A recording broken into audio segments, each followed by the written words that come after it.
Բարև ձեզ արգելի հայրենակիցներ, առողջապահական ոլորտի արգելի գործընկերներ,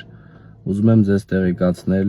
Ուժեղ Հայաստան կուսակցության նախագահ Սամվել Կարապետյանի կողմից շրջանառության մեջ դրված այն դրույթի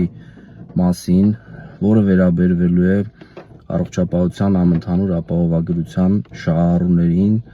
տարիքային խմբերին և 200,000 պլյուս աշխատավարձ ստացողներին,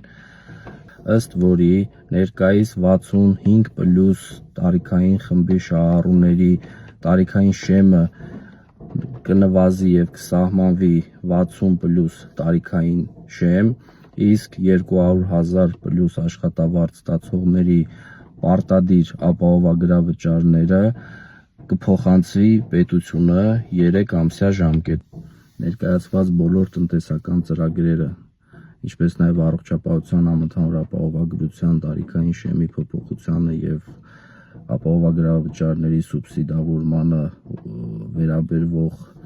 նախագիծը երաշխավորված են Սամվել Կարապետյանի կողմից, բայց դրանք կդառնան անիրագործելի, երբ որ Հայաստան ներթափանցեն 300,000 ադրբեջանցիներ, այնպես որ գնա ընտրության և կանխիր 300,000 ադրբեջանցիների մուտքը Հայաստան, որպեսզի ունենաս բարեկեցիկ երկիր, ապրես բարեկեցիկ երկրում և օգտվես բոլոր այս տնտեսական ծրագրերից, որը Ուժեղ Հայաստան կուսակցությունը երաշխավորում է։ Շնորհակալություն։